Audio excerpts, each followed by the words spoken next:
Hello, hello, hello. You are here again at the Visibility Corner with yours truly, Barbara J. Beckley. And I get so excited every time I have this show because I would love to bring on entrepreneurs, business people. People are advocates in their realm of what they love, what their passion is, talk about people's genius, just being a light to the world, a beacon to the world. And today I believe I have my youngest guest on, a young king. I always call, when I have my women on, I call them queens. And when I have my men on, I call them kings. And I look at everybody as royalty, especially if they're really passionate, if they're doing something in the world that's helping others. It is so important, like I said, your gifts that you have and you help others in the world, because if you have it hidden, and that's why I call it the visibility corner, you need to show up. You need to show up. It's a must. And that's why I bring the people on and I always ask them something to give us something towards the end of the interview of how do they show up? What do they use? What kind of tools or, what kind of ideas that they do to make sure they're showing up. So with that, I'm going to go straight into our wonderful guest today. His name is Devin Moore. And at the age of 14, Devin Moore became the founder of Race to Speak Up, an anti bullying organization where he educates youth about bullying prevention and empower them to be upstanders. Devin is the first time author of the Devin Speak Up children's anti bullying book. Devin Speak Up is about the importance of being okay with being different and loving who you are, speaking to someone who trusts about being bullied. Kindness matters, and encourage kids to be upstanders for each other. Yes. And he has his own nonprofit organization as well. I really truly was so happy that he said yes to me to come on the show, because this is something that pulls to my heartstrings, because I told him in the virtual green room that I was bullied for at least 7, 8 years of my life when I was younger. So I totally understand it, and I love the connection of what he's helping people with. So we're gonna go right into this wonderful king. Just 1 minute, but we got to show a short clip, and we'll be right back with Devin.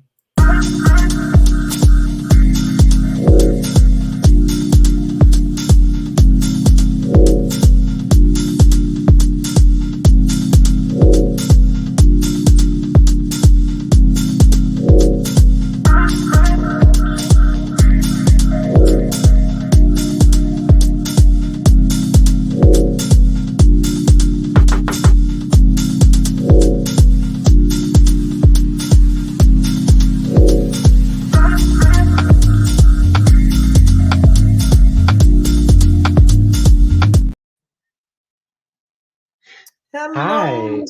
Devin. How you doing? I'm good. How are you doing? Good. First of all, I'll start off with this all the time. I thank you for coming on the show. I know you have a busy schedule, and to take the time out to be with me today is a pleasure. So thank you so much. Thank you so much, sir. So I just want to get right into it. Really get right into it. Like I said a little earlier, I really resonate with this whole stand that you're taking on.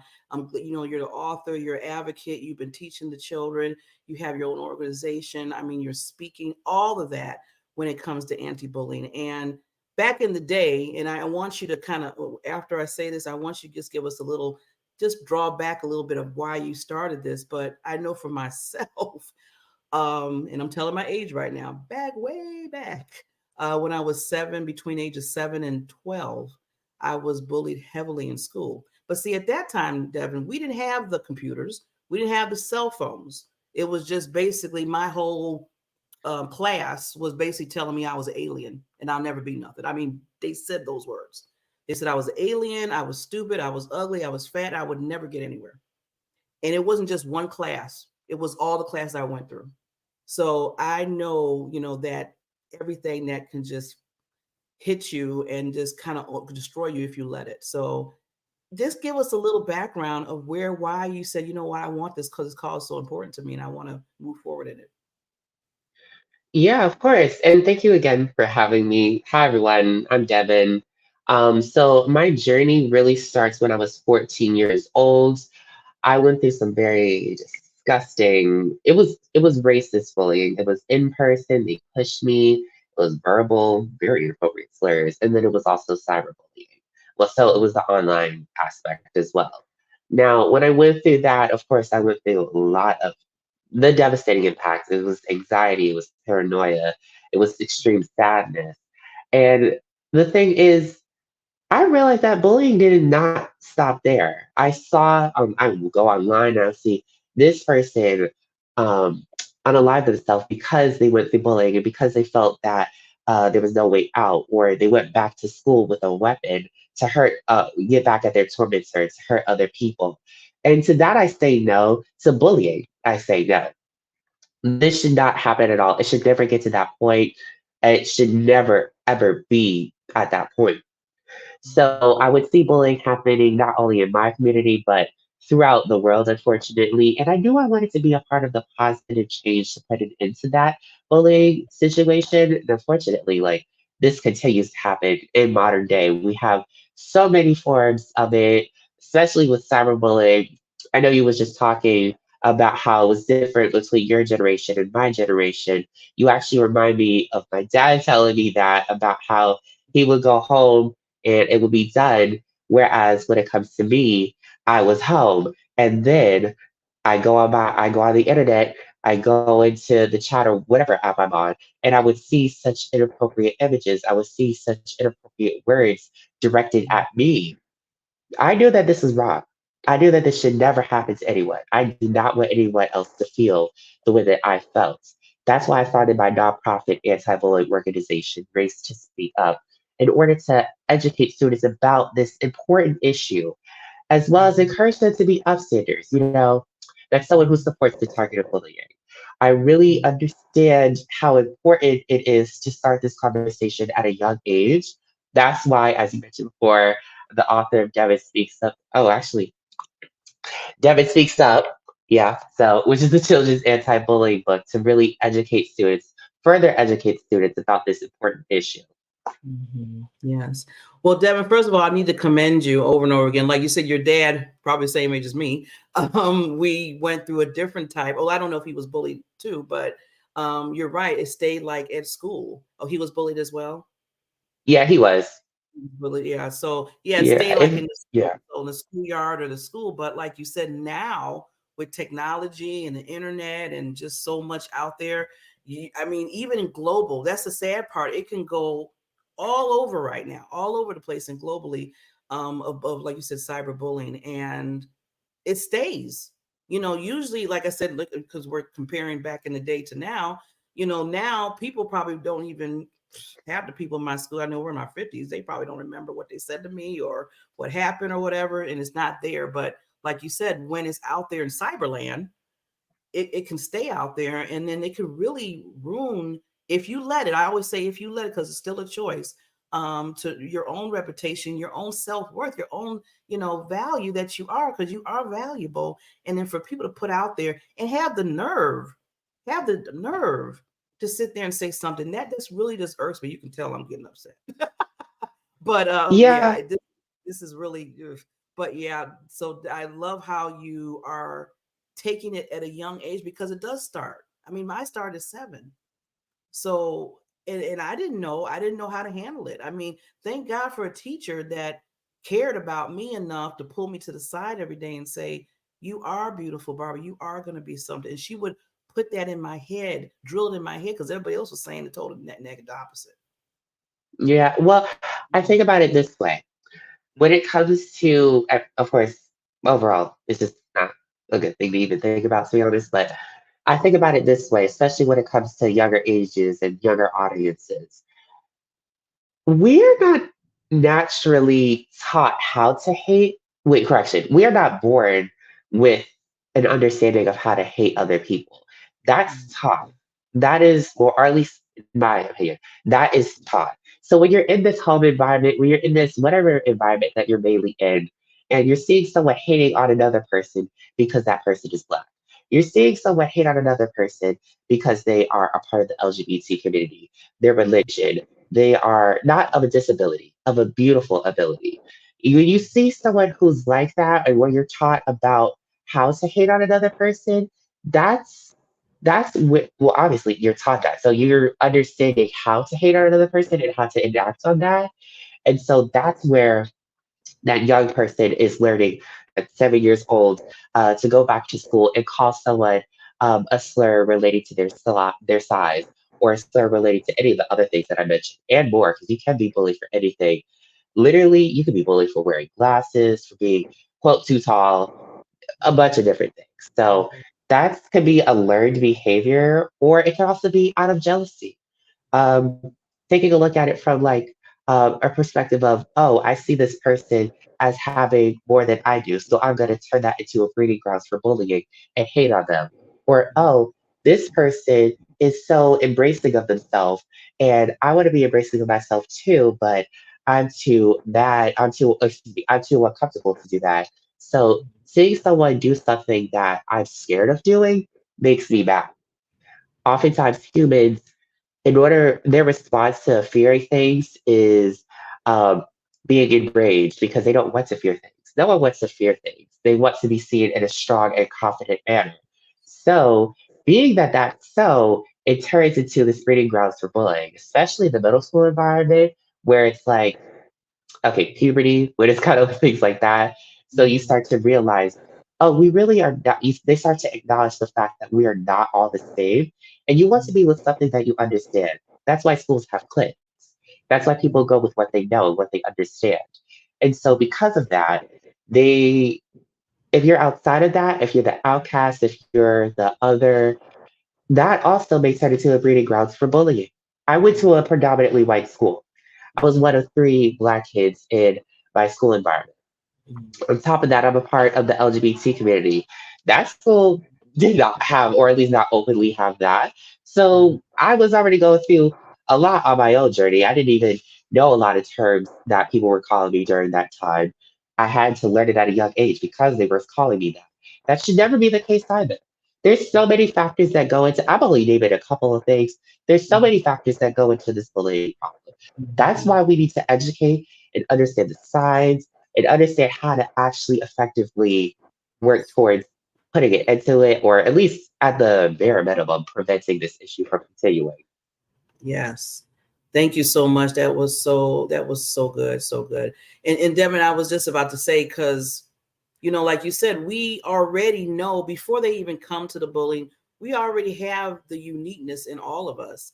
And I always talk about the uniqueness as beautiful and awesome, and you need to show up in it because we weren't meant to be the same. I tell people in a heartbeat, we were not meant to be the same in this world. God didn't put us meant to be the same. He made Devin, to be his awesome self and beautiful and show people the journey that you have, just like for me too. So when people start saying, well, when they see a difference, see some people look at a difference like, ugh, they don't look at uniqueness as beautiful. They look at uniqueness as, okay, I don't understand that. So since they don't understand it, they want to down it. They want to say something negative about it instead of really learning and understanding that this is a good thing, not a bad thing. Yeah, I mean, I feel like when it comes to, our differences, when it comes to things that we don't understand, we should be looking at that as a positive. Because do you really want this world to be one thing? Do you really want everyone to? I mean, of course, I know I like it when people agree with me, but do you want everyone to agree with you? You need to see other points of view. You need to see other types of people, because I have my own experiences. They're completely different from yours, Barbara. I mean, that can be based off of race. I mean, race, what am I saying?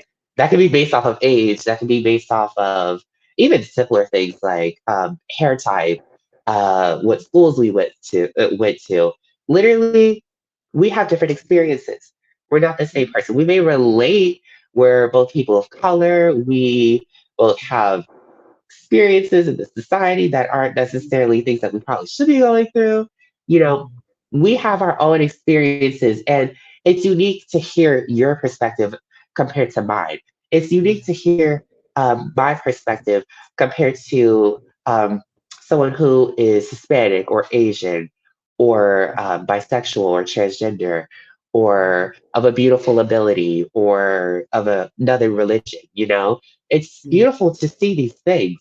That's why when it comes to, not to hold it the wrong way, when it comes to Devin Speaks Up, I have all the kids from all different walks of life to Mm. show. My book is like showing it weirdly, but like kids from all different walks of life in order to show how this world is not just one thing. It's so many different types of things. Those kids, they represent how this world is so many different types of things. Not one person looks the same. So I want to make sure that we have this knowledge, this understanding in order to prosper, in order to grow with each other, in order to support each other. Yes, definitely, definitely. Oh, you know what? You're just a beacon of light, sir. You are just a beacon of light. I know our time is getting near, but I just want to ask you too, because I know we mentioned about being different. Going back to that and how people don't understand. They don't understand, and I noticed this when they don't understand, it's easy for them to go that route of not liking it or talking about it. And I call them people ignorant and lazy. I really do. I call them ignorant because ignorant to the point of you are shutting yourself in a box, like you just said before, because you're not understanding, you're not getting to know the person. And I put lazy there because they don't want to take the time to do it. Some people don't want to take the time to do it. It's easy for them to say, well, you know what, Barbara, she wears her glasses different and she's too fat. She don't want to lose weight. Maybe you might understand why the weight can't be lost. Maybe you understand that there maybe is a health crisis in Barbara's life. Maybe you have to understand that she might be eating everything right, but her body is not reacting the way it should, and she's taking whatever. I'm just using that as an example. With Devin, maybe well, he looks, his eyes look crooked in one eye or whatever. They might say anything. Well, maybe Devin at the age of 7, he fell down and something happened to his eye. See, you don't understand. You need to get the story instead of putting your own story there and then sitting there and making that person feel less than. Yeah, I mean, there's so many things that I want to add on to that, which like when it comes to this mentality, when it comes to trying to understand each other, you need to at least, at the bare minimum, be open to having an open conversation and listening to each other. That's why when it comes to my Race to Speak Up workshops, I really try to just open it up to the floor. Now, of course, I have a bunch of different activities, conversation starters. I have a bunch of different things to be included to understand this bullying topic, even calls to action. But when it comes to having an open conversation, I make sure that we have a safe space in order to listen to each other. So that way, oh, I can understand this person that is just 1 year younger than me, but has a completely different experience, even though we were both raised in Long Island. Or this other person who I go to college with, and we're in the same year, same major, but still have completely different experiences. I want to make sure that we continue to have these open conversations, even when I'm giving Devin Speaks Up book readings. And I'm talking to these kids from all different backgrounds. And I'm asking them questions because you need to be interactive with kids.